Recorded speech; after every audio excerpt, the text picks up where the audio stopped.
From Srimad Bhagavatam, Canto 6, Chapter 5, Text 25. Narada Muni cursed by Prajapati Daksha.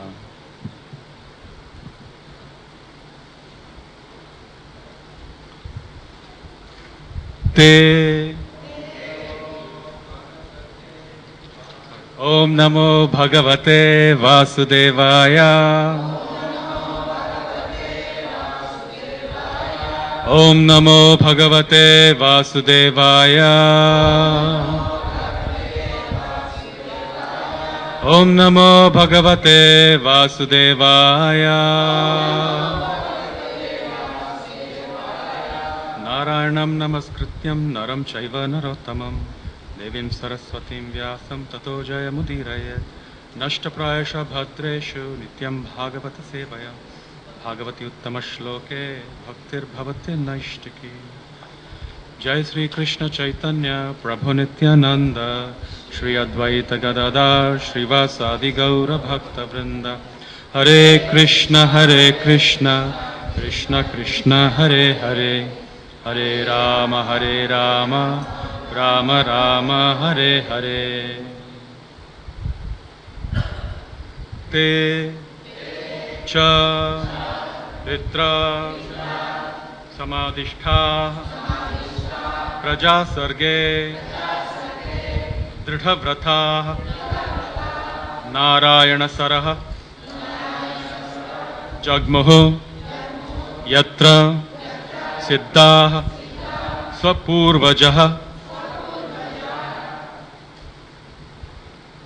Te cha Pitra Samadhishtha Praja Sarge Dridhavrata Narayana Saro Jagmur Yatra Siddha Swapurvajaha Te cha Pitra Samadhishtha Praja Sarge Dridhavrata Narayana Saro Jagmur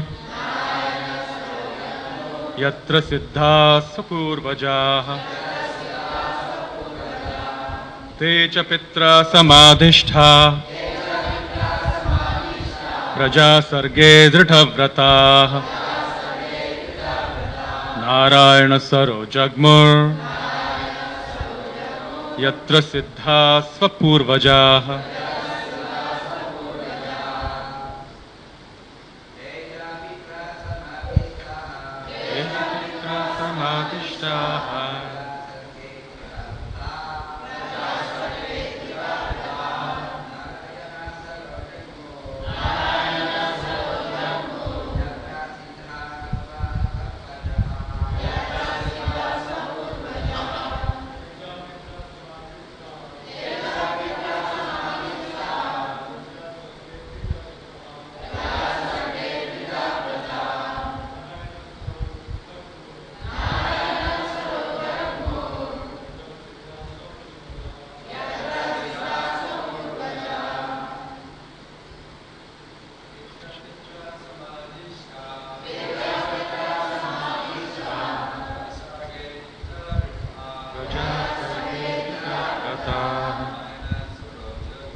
Praja Sarge Dridhavrata Narayana Saro Jagmur Yatra Siddha Swapurvaja. Mataji.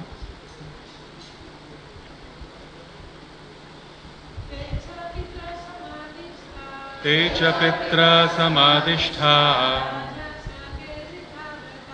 Praja Sarve Narayana Saro Jagmur Yatra Siddha Swapurvaja.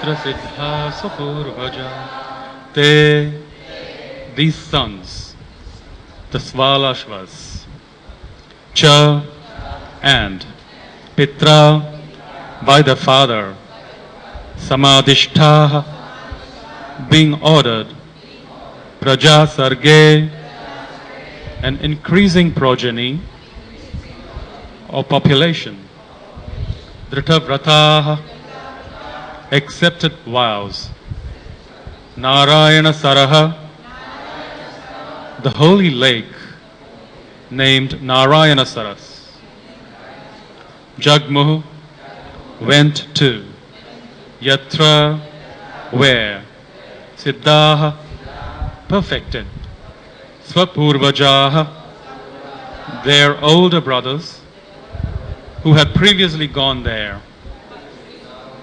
Translation. In accordance with their father's order to beget children, the second group of sons also went to Narayana Saras, the same place where the brothers had previously attained perfection by following the instructions of Narada. Undertaking great vows of austerity, the Svalashvas remained at that holy place. Please repeat. In accordance with their father's order to beget children, the second group of sons also went to Narayana Saras, the same place where their brothers had previously attained perfection by following the instructions of Narada. Undertaking great vows of austerity, the Svalashvas remained at that holy place. Purport by His Divine Grace, Srila Prabhupada ki jai. Prajapati Daksha sent his second group of sons to the same place where his previous sons had attained perfection. He did not hesitate to send his second group of sons to the same place, although they too might become victims of Narada's instructions. According to the Vedic culture, one should be trained in spiritual understanding as a brahmachari before entering life to beget children, household life to beget children. This is the Vedic system. Thus, Prajapati Daksha sent his second group of sons for cultural improvement. Despite the risk that because of the instructions of Narada, they might become as intelligent as their older brothers. As a dutiful father, he did not hesitate to allow his sons to receive cultural instructions concerning the perfection of life. He depended upon them to choose whether to return home, back to Godhead, or to rot in this material world in various species of life. In all circumstances, the duty of the father is to give cultural education to his sons, who must later decide which way to go. Responsible fathers should not hinder their sons who are making cultural advancement in association with the Krishna consciousness movement. This is not a father's duty. The duty of a father is to give his son complete freedom to make his choice after becoming spiritually advanced by following the instructions of the spiritual master. Mama Jnanantinvrandasya Jnananjanashalakya Chakshurumilitam Yena Tasmai Shri Gurave Namah. Namo Vishnupadaya Krishna Prishtaya Bhutale Srimate Gopala Krishna Goswami Namah. Namo Vishnupadaya Krishna Prishtaya Bhutale Srimate Bhaktivedanta Swamin Iti Namine. Namaste Saraswati Deve Gauravani Pracharine Nirvishesha Shunyavadi Pashyata Deshatarine. Jai Sri Krishna Chaitanya Prabhu Nityananda Shri Advaita Gadada Srivasadi Gaura Bhakta Vrinda. Hare Krishna, Krishna Krishna, Hare Hare, Hare Rama, Rama Rama, Hare Hare.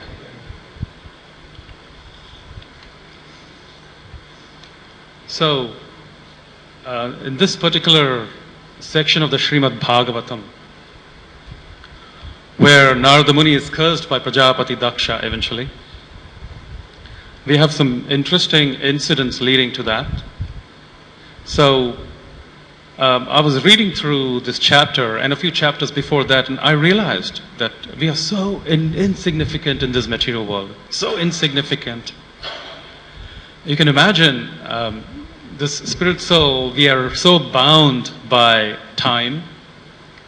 And when we look at the greater aspect of this time as such, you see that Lord Brahma has one particular time, and the living entities are bound by another level of time. It's so relative once again. So one day of Brahma is where we are at the moment, currently, and that is known as a kalpa. So this kalpa lasts how long? 4,300,000,000 years. It's a very long time. We can't even imagine with our minuscule brain. It's so intense. So recently I was speaking to Dhruta Prabhu, and he gave some interesting points on this as well. And he was saying that this particular Manvantara, there are 14 Manvantaras in one day of Brahma. And this particular Manvantara is known as Vaivasvata Manu. So it lasts about 300 million years, I think. And the previous Manvantara was known as Chakshusha Manvantara. And this incident apparently happened during Chakshusha Manvantara's time. So if you calculate, it is somewhere around 400 or 500 million years ago. This is basically the beginning of the Chakshusha Manvantara period. Because you can see that there's a particular activity that is being prescribed here, especially for Daksha, the progenitor. He's being instructed to generate progeny. And they do this after the end of one Manvantara, when there's dissolution or partial dissolution, and the other Manvantara begins. So at that point of time, Daksha is given this duty to procreate. So it's a very big task, because you can imagine so many living entities must have perished in the previous Manvantara. And when this partial dissolution takes place, then all the living entities, they are in suspended animation state. And then the next Manvantara, they have to come back again. And so this is Daksha's duty. He has to procreate, create bodies. Of course, these population, it's known as repopulation of earth as such. So this is the primordial duty of Daksha. And in some of the previous purports, Prabhupada explains, Daksha means expert, very expert in this particular duty of procreating. And therefore Daksha wants his sons to go and perform that duty with impunity, to procreate, to regenerate, to increase the population, so that all those suspended living entities, souls, can come back and take up bodies. And interestingly enough, it is not just a human body. If you go through the Bhagavatam, you can see that the procreation aspect that he's instructing his sons to do is to procreate not just human beings, but animals and even plant life. So this is something beyond our conception. But as far as the Srimad Bhagavatam goes, it explains that that's what they did. They were able to generate plants, they were able to generate animals, insects, different forms of life.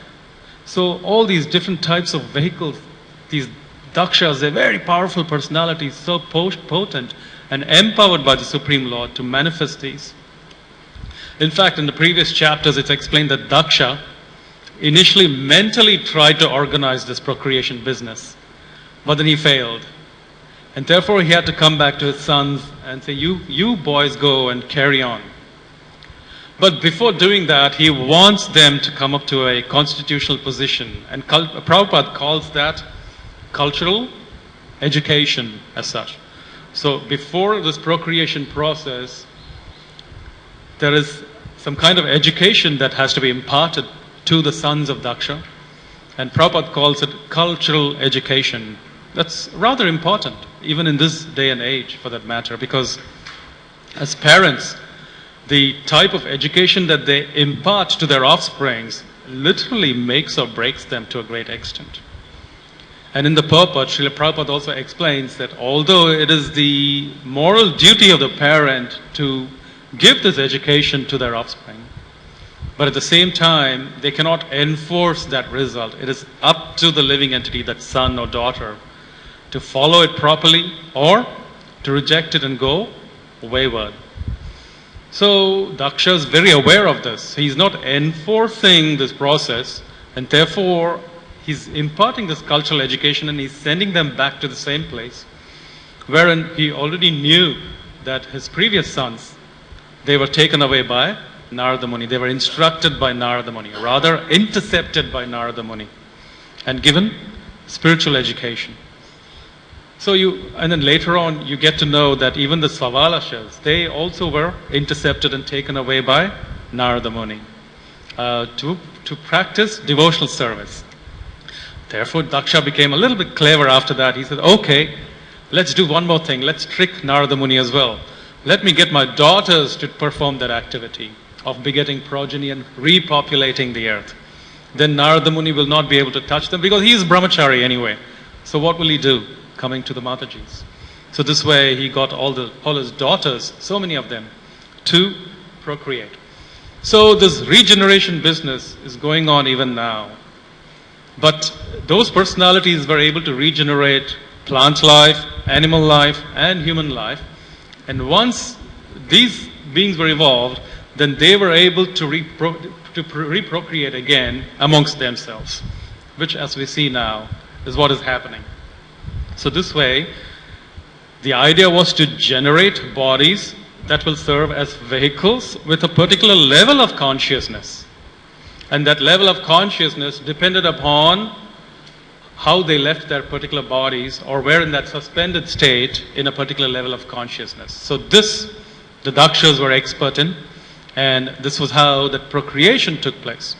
So you can see how, as soon as that Manvantara began, this was their duty, the Daksha's duty, to create progeny in a big way. So the spirit souls would come in properly and take their appropriate vehicle. But especially in a lot of religious organizations, or what to talk of religious organizations, even in day-to-day lives, we see that people are not so inclined to understanding this concept of the spirit soul within a human body. In fact, some of the churches, the Catholic Church for that example, even believes that the soul enters the body only during the time of birth or maybe at the time of conception. And there is no talk of the spirit soul before that. They don't accept that for some reason. But in the Bhagavad Gita, very clearly Krishna mentions, Na jayate mriyate va kadachin. There is no death or there is no birth for the spirit soul. Sanatanaha, the soul is eternal.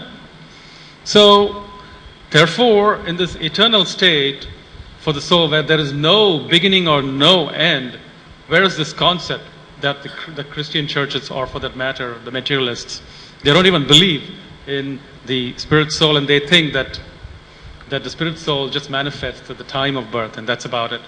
And somewhere down the end, there is some form of purgatory, and where that spirit soul is in suspended state. And then after that, that spirit soul will go either rot in hell forever, or go to the heavenly planets and enjoy. That's about it. So there is some kind of a fallacy in this kind of argument. So therefore Prajapati Daksha, in accordance to his duties, is trying to produce bodies so that these spirit souls can enter those bodies and perform certain duties and moral obligations. So, of course, we've also seen that the Prajapati, they act as material parents in this case. Although they are duty bound, they act as material parents. And interestingly, every parent in this material world, they also think like that. They think, my son or my daughter, I want them to get married nicely. Then I want them to procreate. And then I want lots of grandchildren. Then I want my grandchildren to grow up nicely so that I can play with them. And then I want my grandchildren also to procreate nicely. So this is going on. This is going on pretty endlessly since time immemorial. And you can see where it comes from very supreme leaders like the Dakshas. Of course, there are instances where I remember that one particular son, he just decided to come and move to the temple, and the parents, they were so heartbroken. They came running. Oh, no, we want you to get married. We want children. We want grandchildren. This is how we looked at it. This is how we envision your life. And this is how we want you to live. But the son said, no, no, I want to stay in the temple and I want to chant Hare Krishna and I want to do bhajana, pujana. I want to do book distribution. One thing led to the other, and these grief-stricken parents, they started visiting the temple regularly. Because the son was chanting, they said, all right, let us also chant. And they also started chanting. And the association of devotees happened so wonderfully. And then gradually, they also became wonderful devotees of Krishna, and they also got initiated. So this way, this association can completely remove you from that binding that, oh, I want to see my children become wonderful householders and procreate lots of kids, lots of children. So this is going on here. So you can see how Narada Muni, when he came to the first lot and he preached to them and he convinced them, he intercepted them and convinced them to take up to devotional service, he said that is far more important than anything else. So you have that kind of preaching.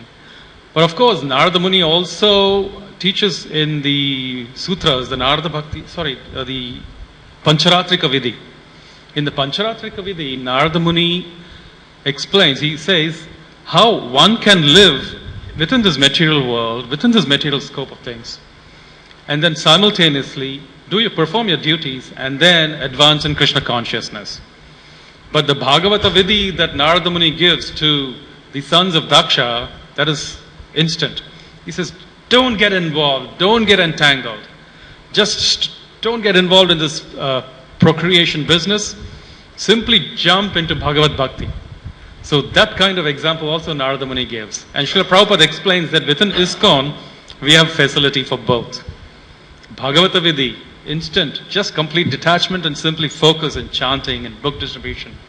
And don't worry about procreation. But also, Pancharatrika Vidhi is available for us.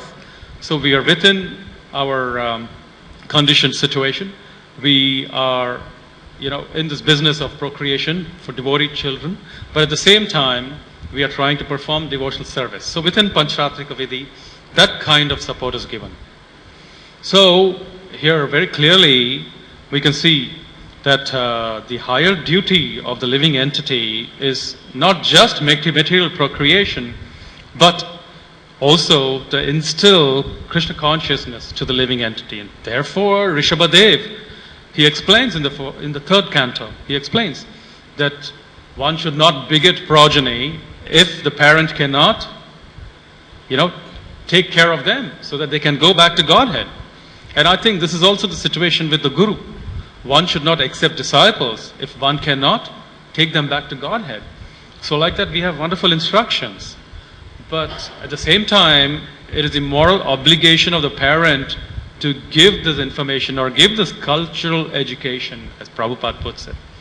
And this cultural education can be in various formats.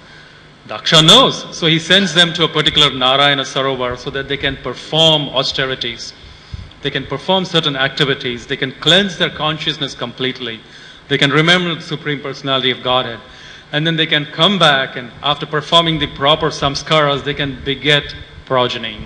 So this type of cultural education, Prabhupada says, all parents are dutiful, are morally bound to give to their offsprings.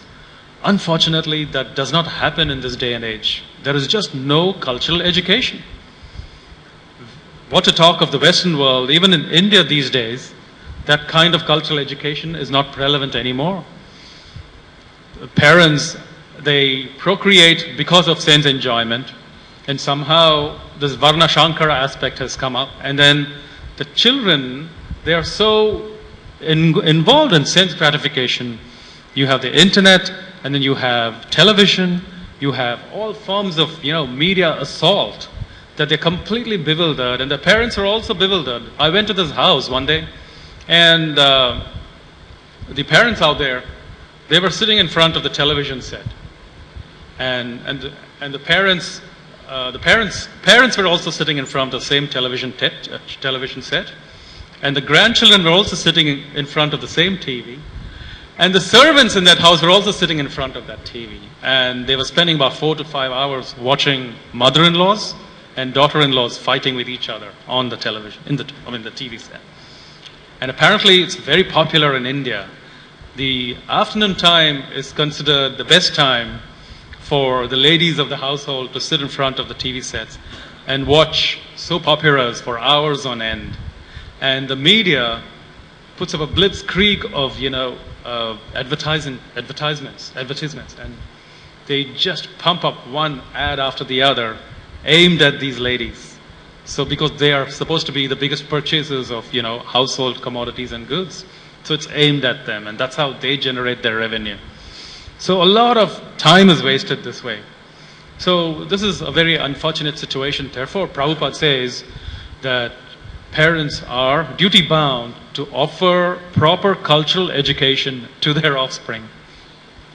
But nonetheless, Prabhupada also points out towards the end of the purport that it is eventually up to the child to take it or leave it.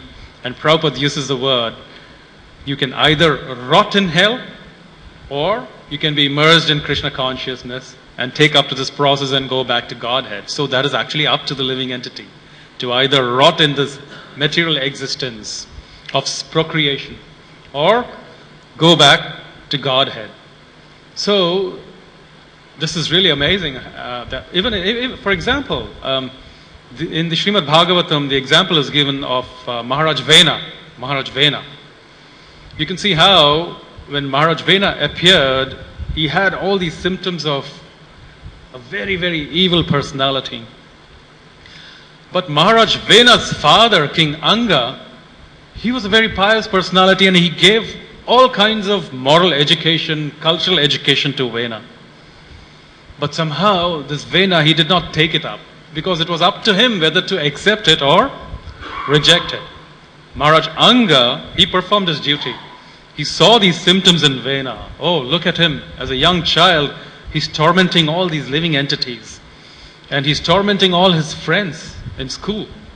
So this is not a good sign. Let me impart some cultural knowledge and education to him. So he did his duty, but Maharaj Vena simply did not accept it because his conditioned state was like that. There are other reasons as well, like I mentioned. For example, in the previous age, in the previous Manvantara, you may have had a particular disposition, and so in this Manvantara, you've got a particular kind of body and you're acting in such a way. So there are certain circumstances that have affected Vena as well. If you read the Srimad Bhagavatam carefully, it's explained that Vena's mother is the daughter of death personified. Vena's mother, she's the daughter of death personified. And Srila Prabhupada explains in the Bhagavatam many times that the son takes up after the mother, and the daughter takes up usually after the father.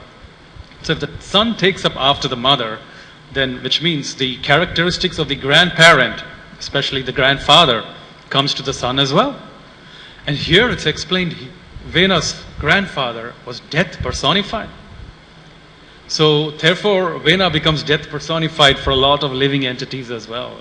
He torments these living entities, he kills them. He did not accept the cultural and moral education, and eventually he had to be killed. Sometimes there are, somebody once asked me, what is this death personified? Is it Yamaraj?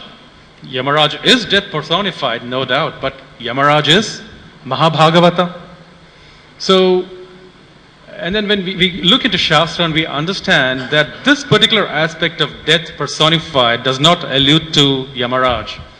For example, Dhruva Maharaj, when he left his body to go to the Vaikuntha planets, it's explained he stepped on the head of death personified and then entered the airplane, the celestial airplane, to go to Vaikuntha. So it's not that he's stepping on the head of Yamaraj because Yamaraj is Mahabhagava. So death personified, it could be a personality of death, I don't know. But at the same time, for example, even the Yamadutas are sometimes called death personified or personalities of death. So here, this particular parent, this grandfather of Vena is called death personified. I remember reading in, there's another pastime, one of the Ekadashi pastimes, if most of you may know about it. It's Papamochani Ekadashi pastime, where there's this beautiful garden that Kubera owns, and that garden is known as Chitraratha. And within that garden, you have amazing Gandharvas and Kinnaras residing. And they are creating beautiful music. There are lots of rishis meditating there as well. And there was one such Muni, his name was Medhavi Muni. And he was concentrating on the Supreme Personality of Godhead, and he was performing his austerities there. He was very young, he was very energetic, he was very effulgent, and he was very handsome looking. And so, one particular Apsara, what's her name? I don't remember her name now. Madhu Ghosh, I think, or Mangala Ghosh, or something like that. She got very infatuated with this particular Maharishi. And he was Chavana Maharishi's son. Chavana Maharishi. There are about 5 rishis within one particular gotra. They are Atri, Brigu, Kutsa, Vashishta, Bhargava, Chavana. Yeah, Pancharisheya. They form one particular gotra. And that is Srivatsa Gotra. And so this Chavana Maharishi was part of that Gotra or genealogy or lineage. And Chavana Maharishi's son, Medhavi, was present in this particular garden called Chitraratha. And there he was performing his austerities. And the austerities became so intense that even demigods like Indra, who would want to come and visit this particular garden, they were disturbed. So they sent this Apsara to go and disturb him. And so she came, but when she saw this Medhavi Maharishi, she got so infatuated that she wanted to spend some time with him. And so somehow she started looking at him and tried to grab his attention. And Cupid, he saw this and he decided he will come and he will, push this process forward. He will make it priority. And so he used her beautiful eyebrows as a bow, and he used her sharp glances as the arrow, and then he pierced, with the help of her eyes, he pierced the heart of Medhavi Muni.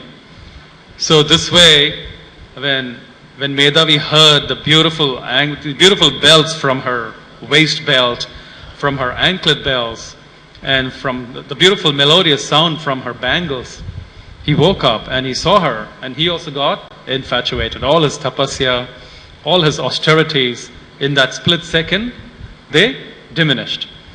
So this way, they started interacting with each other, and they were engrossed. So eventually, this Apsara realized that she's completed her task. And so now it was time for her to go. And so she said, "My dear Muni, we have had wonderful times together. Now please allow me to go back." And then Medhavi said, No, you stay one more night with me. You stay one more night with me. And she was afraid of offending him because he was such a big Tejasvi anyway. So she had to stay back. And this went on and went on for a few more years. And then eventually she said, "My dear Muni, please remember you used to be a wonderful tapasvi. So please remember all those activities, and also remember that we've already spent a good amount of time together. I really have to go. Please forgive me." And then suddenly Medhavi remembered, "My goodness, what have I done? I remember now. I have spent so many years performing austerities. How many years have passed by?" he asked her. And she says, 59 years, 9 months, and 3 days have passed by. We have associated for so long. And he got so angry. And he said, "You are such an evil woman. You have come to me in the form of death personified. Therefore, that is happening because you have completely destroyed my spiritual life. Therefore, you are death personified," he says, at this instant. So, this personification of death can come in various forms. For example, if the devotees walk around Bhaktisiddhanta Marg, you can see death personified via those bus drivers. You can literally see them there, death personified. They're so scary. You have to think twice before walking down that road. So there are lots of instances in the Srimad Bhagavatam as well when we have death personified coming in front of you. So we can't allude to death personified as Yamaraj. It can be any entity, any individual, depending on that particular task or that particular activity that is about to be conceived. So here, in Medhavi's case, death personified because this woman, this Apsara, came and completely or nearly destroyed the spiritual life of this Maharishi, Medhavi. So this way, there may be lots of different influences. Of course, the story goes on to say that Medhavi cursed her to become an evil witch or a demon or a ghoul. And then he said, if you fast on Papamochani Ekadashi, then you will regain your very wonderful body again. So like that, and when he went back to Chavana Maharishi told Medhavi, you've lost your tejas, your spiritual potency, so go and fast on Papamochani Ekadashi, and you will regain your tejas again. So this way, when we fast during Papamochani Ekadashi, then it is good for our spiritual luster. So this way, various influences can come and affect this process of either accepting this cultural education imparted by our peers, by our ancestors, by our fathers, or completely rejecting it and rotting in this material world. So this way, I think Prabhupada also alludes to the history that a lot of ISKCON devotees have been through, where parents have come and tried to force the boy or the girl from, performing devotional service, or somehow or other taking them away. And at times I've heard that people have even, parents have even, hired contractors who specifically do that kind of brainwashing and then, pull them away from Krishna consciousness. I've heard that those things have also happened during Prabhupada's time. So here, Prabhupada clearly states that one must, especially the child, must make his own way. You should either accept it or reject it, but that depends on the child. But that education, that cultural education, has to be imparted by the parent, and that is our moral duty. That is one of the most important duties. That is why Rishabhadeva said that unless one can free one's dependence from death, one should not beget progeny. One should not become mother or a father, or one should not become a spiritual master if one cannot take that disciple back home, back to Godhead. So this way, Srila Prabhupada very clearly in the purport, he's explained that the duty of a father is to give his son complete freedom to make his choice after becoming spiritually advanced by following the instructions of the spiritual master. I'll end here. Thank you so much. Hare Krishna. If you have any questions or comments or corrections, please. Yes, Maharaj.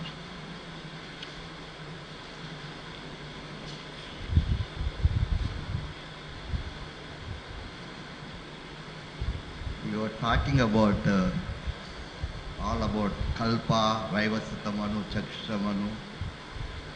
I just wanted to know now, like ISKCON also, we have so many spiritual masters, so many. The same process is going to be like this, or just this is a, So the same process. What was the exact? Now what we are doing, as a spiritual master, as a sannyasi, whatever, it is repeating. Absolutely. Just. Well, it is definitely, there is a cyclical loop. It is a loop. So once a particular manvantra is over, then the next manvantra begins, then this procreation process has to begin all over again. But according to the consciousness of the living entity, one is either in the animal form or one is in a human form of life. And according to that consciousness again, within that human form of life, one is either a Pulinda or Pulkasha or a Chandala or a sannyasi.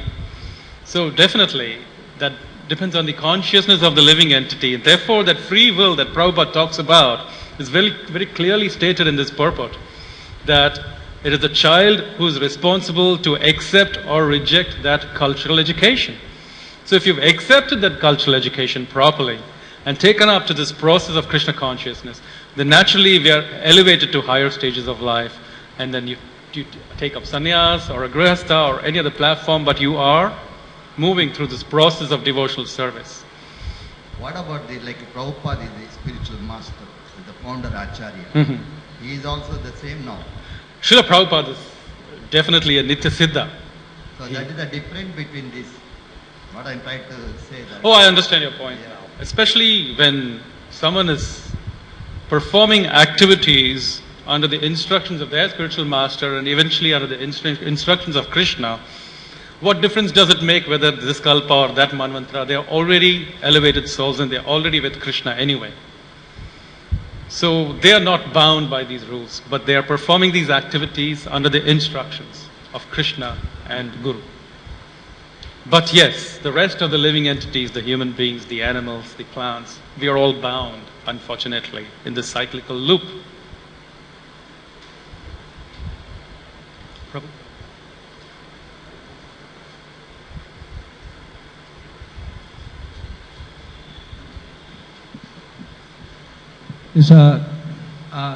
I'm just always curious about this.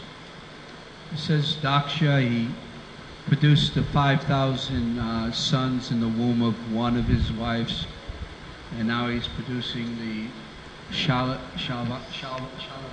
Shalvashas. Yeah, in the womb, 2,000 sons in the womb of another wife. Do you know how that works in any way? I'm just always curious. Well, if I knew how that worked. Is it twins? Is it, what is it? Or, and it seems like they're all about the same age. Well, interesting question. If I knew how that worked, I would have probably patented it and become a multimillionaire by now. Unfortunately, no, I don't know how that works. But, for example, even the Kauravas, 100 sons, and that too through artificial insemination, test tube babies, and that's how they were born. So that kind of technology definitely existed then, and we have some form of that technology now, although it's very, very limited. But to conceive children, for example, I spoke about it in the beginning, saying he tried to do it mentally first. But he was not so successful, and therefore he had to push his children to go ahead and conceive like that. So they were very powerful beings, and they could use all their siddhis and yogic prowess to perform these activities. So unfortunately, we are so bound to the material modalities and conditions that it is literally impossible for us to even conceive something like that. What to talk of actually perform some activity. But very clearly in some of these purports and translations, Prabhupada says that it is through material interaction that this progeny happens as well.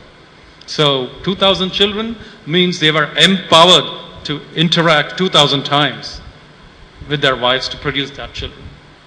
So that is a fact. But we are not empowered for all those activities. Mataji? I remember when you were talking about death personified, that Krishna says in Bhagavad Gita that I am death, that about the problem. Yes. So I don't think you can relate it. Well, I think it can be because time is Krishna's manifestation. Kala comes in the form of, that is Krishna's manifestation. Even if it's death personified or personification of time, the activity is the same. The activity is the living entity has entered this material body. The material body has appeared. The material body has to go through some progression and degradation, and eventually that material body has to be annihilated one way or the other. So this process of annihilation or Sharira Pralaya, or the dissolution of the universe within one's own bodily platform, is also happening. So we realize or we recognize time or Krishna's all-empowering aspect of devouring that time as death personified, no doubt about it. So this dissolution that is happening, the Sharira Pralaya, this is basically, in scientific terms, I would call it the observable reality. There is the phenomenal world of observation. Sorry, the phenomenal world of experience. There is I'm trying to remember the exact scientific term as such. There is that particular world of experience within this living body. Then there is the observable world, which we think is real. For example, we look at a geocentric form of the universe or a heliocentric form of the universe. So that is through certain types of experience or perception of the living entity. And there is a phenomenal world, the real reality, the original reality, the spiritual world. So within our conditioned state, within this particular bodily existence as such, The reality is that time is moving by and Krishna comes in the form of time or death personified and takes us away. That is the reality. And in the observable reality as such, where we think that there is a sun in the center and the planets are circumambulating the sun, so that is according to the perception or of the observable reality based on our sense perception. But if you look at the higher beings who are more evolved, the demigods, etc., they perceive it in a different way.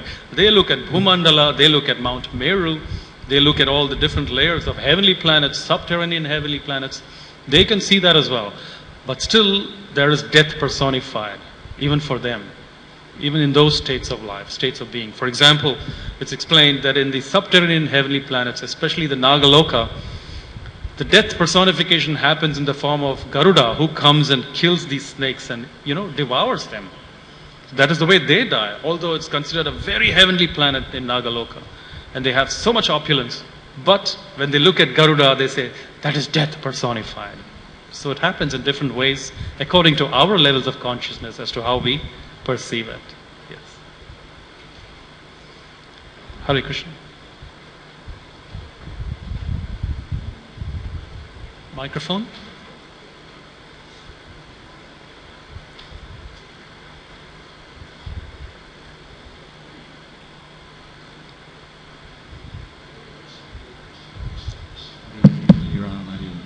Thank you for a nice class. Thank you. One time I heard Sadhaputta Prabhu give a class many, many years ago, and he was talking about Banasura. He had 1,000 arms. And I think it somewhat relates to this mechanics of how a woman could produce 1,000 children, 10,000 children, etc. They said for that to be able to work, obviously in previous ages there were extra levels of dimension, different dimensions with which they were all connected, and in which, I mean, on this dimension, the way we view reality, it's impossible. How do you put 4 arms or 6 arms? It's impossible. But they would have different levels, different dimensions. And Paramdam Prabhu he's an engineer. I didn't know that. Has the education. He said in mathematics, theoretically, they can create so many dimensions with the numbers. But as far as our awareness or consciousness goes, in this realm, we just have the 3 dimensions. So I think that might have some relevance. Yes, it's an interesting point, because in quantum science too, they look at these aspects of dimensions to some extent.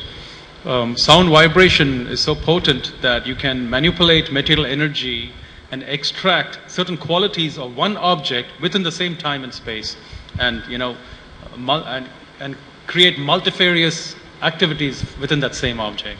Ashwatthama, for example, managed to do it with a blade of grass. He used sound vibration and converted it to nuclear energy. So that kind of dimensions, yes, they exist within one space and time as such. Interesting. Just one more question, I'm sorry. Yes, please. In this pastime, I'm always kind of amazed that Daksha, he did these austerities, and the Supreme Personality of Godhead, Krishna himself, he got Shakshat Darshan, direct darshan of Lord Krishna. And then Lord Krishna gave him the blessing, go ahead, be a Prajapati, please perform the service. Yes. I want you to perform the service. Gave him total blessing. So my question I always ask myself, how can the blessing of the Lord go so awry? In other words, he's produced these children, and now he's getting it's not turning out the way he was imagining. So it seems he got the blessings, go ahead and do it, and now he's doing it, and it seems like the blessing is going bad. You know what I'm saying? Yes, it looks like it. I wonder, why is it that the blessing of the Supreme Personality of Godhead could, I don't know, could go so wrong? Well, that's another way of looking at it. Maybe we are perceiving that it's gone wrong, but the Supreme Personality of Godhead is all auspicious, and whatever he says or does is all auspicious. which means if he's blessed Daksha with a particular blessing, that is also all auspicious. And if it has gone wrong, that is also all auspicious. So we are perceiving it as wrong, but who knows what the original intention is. Definitely Daksha is perceiving it as a bummer. That's Yes, I understand, yes. But like I said, it's completely auspicious. The fact that Narada Rishi came and convinced them to take up to spiritual life is also so auspicious. So although Daksha had reason or cause to complain, but I'm sure internally he must have been so blissed out or blissful that my children are going back home to Godhead. But yes, because he was duty bound, so he's lamenting a little bit as well, because this seems to be an obstruction in the duty that he wants to perform, which is sanctioned by the Supreme Lord himself. That's the point. He got the sanction. Yes. So if he got the sanction, why these obstructions? Well, we call it obstructions, but it is up to the child to accept it or reject it. That point is very clear. It is up to the living entity with that free will to accept it or reject it. He has done his duty by instructing them. But the end result, he can lament or he can be full of joy based on the end result. But that depends on the child. Hare Krishna.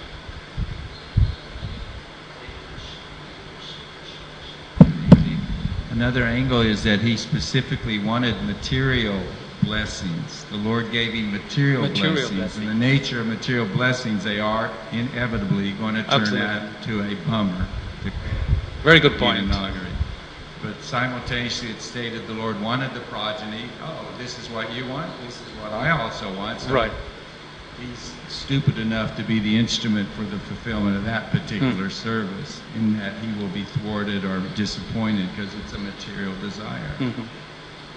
Very, very good point. And the Lord also empowered Narada Muni to enlighten people to go back to Godhead. So he's blessed Prajapati and he's blessed Narada, and now he's got a quandary. Now he has a quandary. Oh, pondering. He has,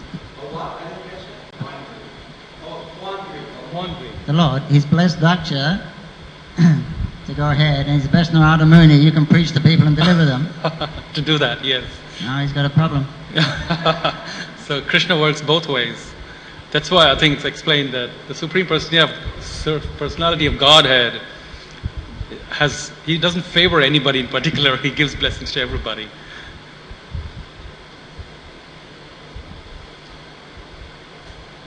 Also, another thing is that if Krishna gives some blessing to perform devotional service, that not necessarily means that there will be no tests and obstacles, Yes. which we see in the examples of so many acharyas and Right. previous Hmm. predecessors. So, and you can see at the end, Daksha was successful, Yes. but some test was there if he is really beautiful and is he performing his duty. Yes, I think so. You couldn't hear it. Maybe. Do you want to take this microphone?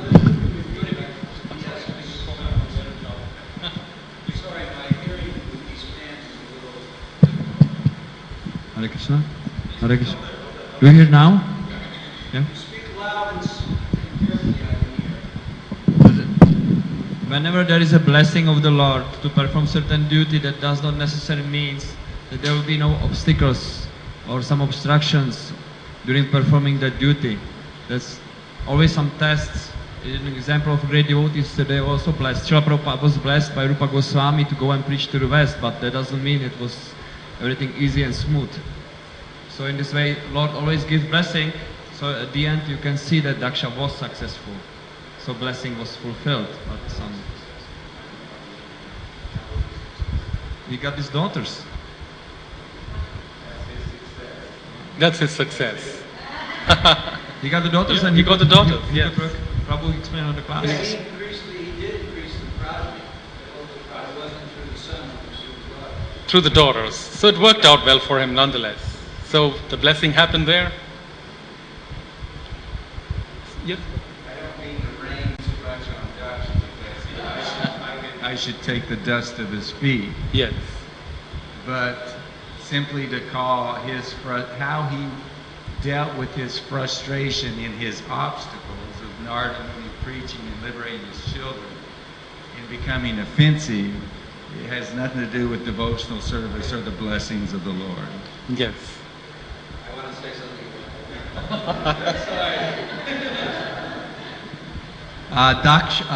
Daksha is Narada Muni's older brother.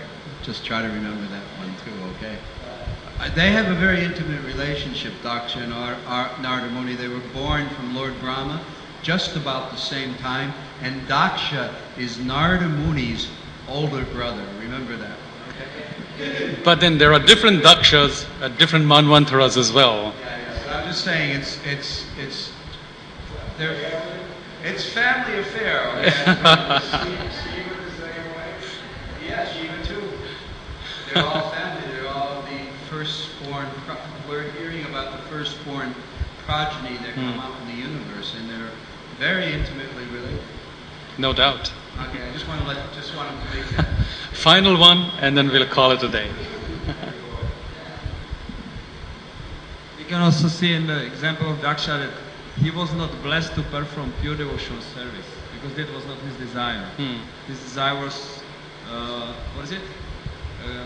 The mixed devotional service. Mixed devotional service. Yeah, that was his desire, so we got blessing for that as well. Like demigods, when they are on heavenly planets, they are also blessed by the Lord to perform their duties, but their desire is to enjoy at the same time. So not necessarily always blessing means. Dhruva Maharaj's example is also given a case in question for that matter. So there was a little bit of that mixture in devotional service there as well. But was facilitated by the Supreme Lord nonetheless. Thank you so much. Hare Krishna. Grantaraj Srimad Bhagavatam ki, Jagat Guru Srila Prabhupada ki, Ananta Koti Vaishnavrinda ki, Jai Hare Krishna.